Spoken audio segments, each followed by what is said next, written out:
Olá, meu amigo! Olá, minha amiga! Excelente noite de quarta-feira para você que nos assiste aqui pelo nosso canal do YouTube, para você também que nos acompanha, nos assiste lá pelas nossas redes sociais. Estamos no Instagram e também no Facebook.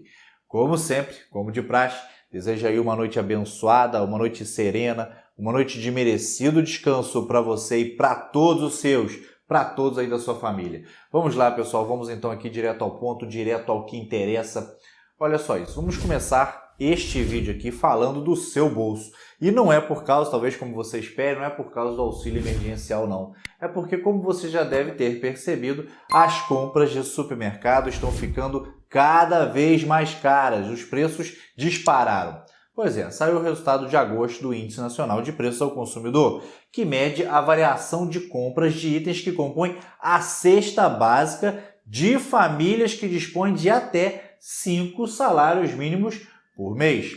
O que esse índice de agosto detectou foi que os produtos tiveram um aumento de 0,36% em relação ao mês passado.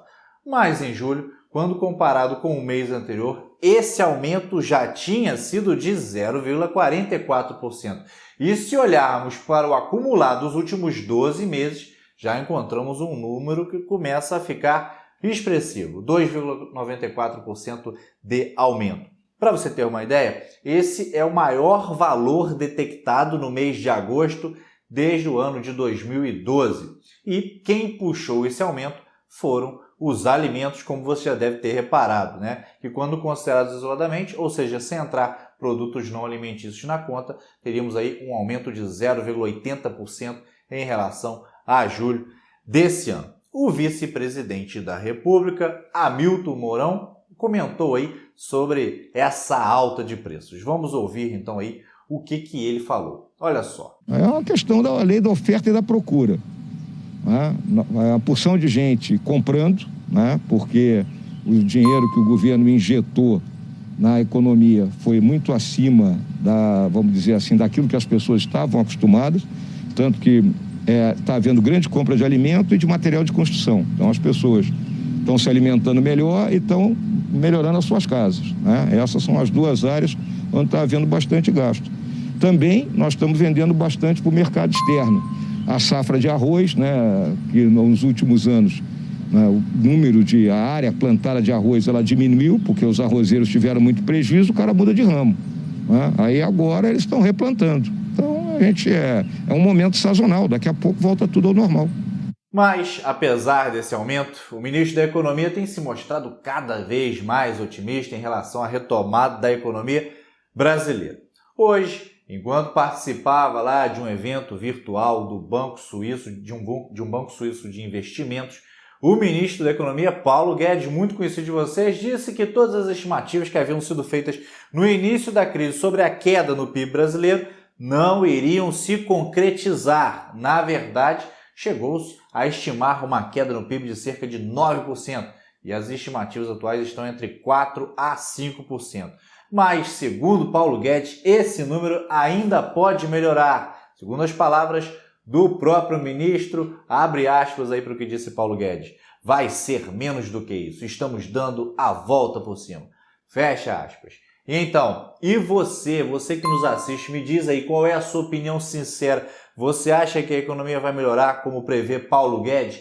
Deixa aqui embaixo desse vídeo a sua opinião sincera, deixa aqui embaixo o seu comentário. Bem, de um jeito ou de outro, esse otimismo de Paulo Guedes em relação à retomada da economia brasileira está diretamente ligado com as reformas estruturantes que o ministro Paulo Guedes tanto vem defendendo. Que reformas estruturantes, Thiago, seriam essas? Conta pra gente. Estamos falando da reforma tributária, que está em discussão no Congresso, e da reforma administrativa, que foi entregue pelo presidente Bolsonaro para o Congresso na semana passada, juntamente aí com a prorrogação do auxílio emergencial residual de R$ 300. Essa reforma administrativa, que corresponde a uma ampla revisão no funcionalismo público, espera gerar aí uma economia para os cofres públicos de cerca de 300 bilhões de reais nos próximos 10 meses. A proposta de reforma enviada pelo Congresso está alicerçada aí em 3 grandes pilares, vale a pena rever.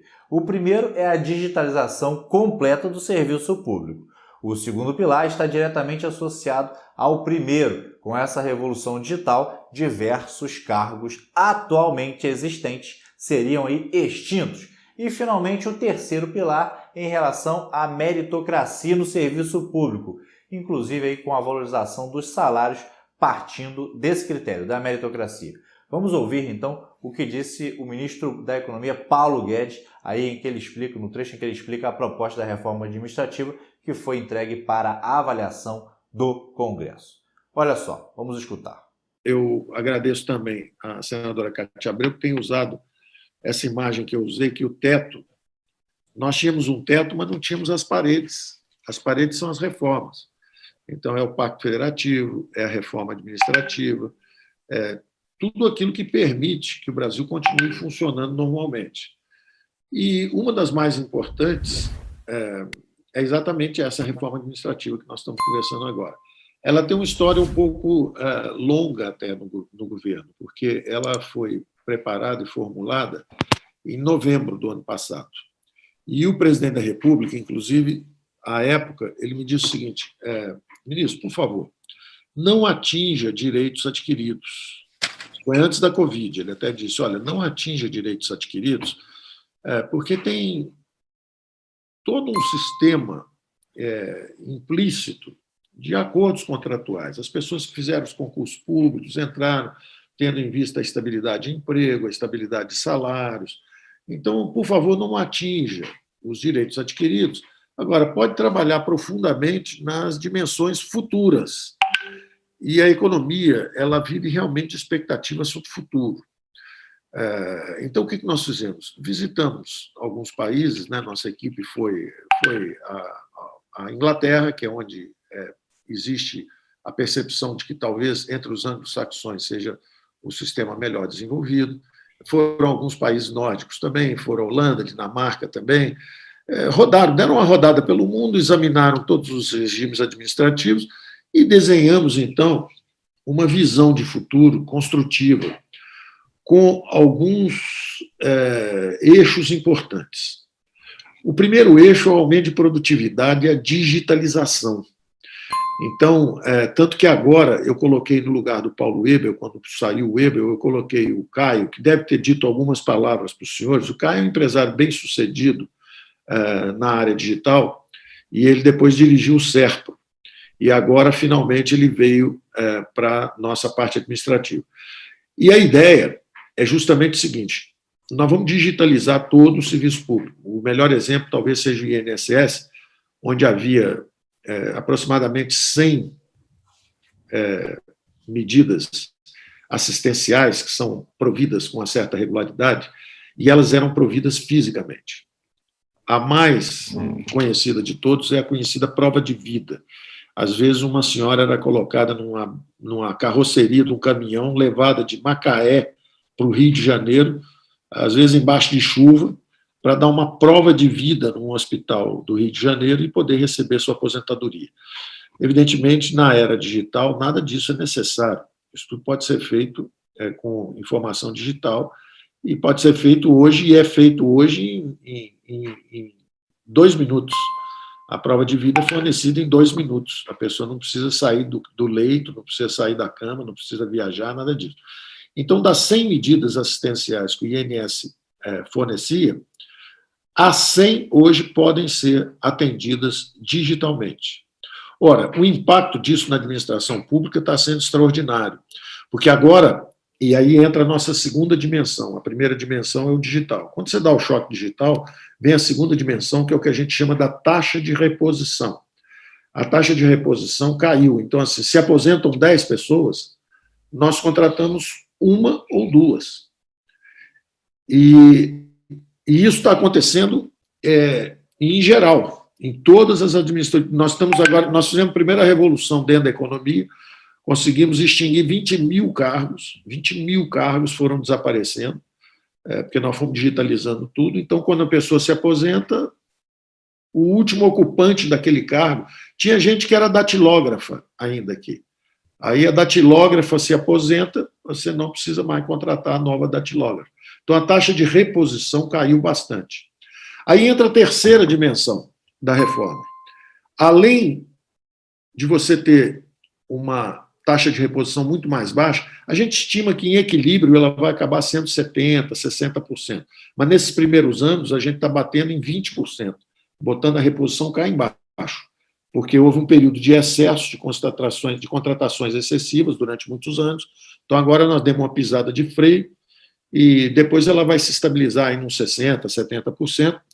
Isso permite também a economia substancial para o futuro. Uma terceira dimensão importante é que essas pessoas já estão entrando com salários também mais baixos. Eu acho um absurdo os salários da alta administração brasileira, eu acho que são muito baixos. Tem muita gente preocupada com o teto. A minha preocupação é ao contrário. Você, para preservar pessoas de qualidade no serviço público, feito que nós temos, e eu tenho visto aqui em Brasília, estou olhando para o Bruno Dantas, que é um jovem ali. O Bruno Dantas, em qualquer banco, vai ganhar 2, 3, 4 milhões de dólares por ano, fácil. Então, é difícil convencer o Bruno a ficar no TCU no futuro. Vai ser muito difícil, porque ele vai receber várias propostas. Cada um do setor privado que vem para aqui, passa por aqui e vê o conhecimento dele nessas matérias, vai querer levá-lo. O Gilmar Mendes já é mais difícil de remover, porque já virou a instituição, né, em si. Mas vão tentar levá-lo também. Já levaram o Jobim, vão levar todo mundo, é questão de tempo. O Brasil, seguindo o caminho da prosperidade, vai ser difícil reter gente de qualidade aí, a não ser que o setor público também entre na lógica da meritocracia. E aí eu entro nessa dimensão que é a mais fundamental de todas. Tem que haver uma enorme diferença de salário, sim, na administração pública brasileira. Quantos chegam ao Supremo Tribunal Federal? Quantos chegam ao TCU? Não obstante, da mesma forma, o secretário do Tesouro, eu vi o Mansueto. O Mansueto ganhava 20% acima de um jovem que acabou de ser aprovado num concurso público para carreira judiciária, por exemplo. Não é razoável isso. Então, tem que haver uma valorização da meritocracia. Então, todos esses direitos, direito à estabilidade do emprego, essas progressões salariais, tudo isso tem que vir em cima da meritocracia. Um jovem que fez um concurso público agora e entrou para o Ministério Público ou entrou para a Receita Federal, para onde for, ele tem que ser avaliado 2, 3, 4, 5, 6 anos, 7 anos, por gente muito experiente que vai avaliar se ele joga bem em equipe, se ele é confiável ou é um dos vazadores gerais, que está sempre vazando coisa, ele tem responsabilidade, ele é assíduo. Então, tem uma série de atributos que são necessários e que, normalmente, os mais talentosos que estão no TCU ou estão no Supremo conseguem atender e atendem, mas os outros não estão atendendo. E, se não estão atendendo, podem ser desligados ao longo do tempo, por avaliação. Então, nós estamos tendo cuidado nessa reforma de entregar para as carreiras específicas a decisão de quanto tempo é preciso, de como serão feitas as avaliações. Então, nós só colocamos a arquitetura geral da reforma. Agora, cada carreira vai regulamentar. Então, no TCU, quanto tempo precisa alguém que é contratado lá como um jovem analista, quanto tempo ele precisa ser examinado antes de adquirir a estabilidade? Né? Quanto tempo antes de ser promovido? Isso tudo, então, vai ser regulamentado pelas carreiras específicas. Os nossos cálculos iniciais é de que essa reforma, na formatação padrão que nós enviamos, vai cortar 300 bilhões de reais, são 287, uma coisa assim, 300 bilhões. E são hipóteses muito moderadas, com taxa de reposição elevada, de 60%, 70%, com uma distribuição de salários ainda moderada também, rebaixando um pouco o salário de admissão, mas nem aumentamos ainda o que eu acho que deve ser aumentado, o teto da carreira. Então, nós devíamos ser mais meritocráticos nisso.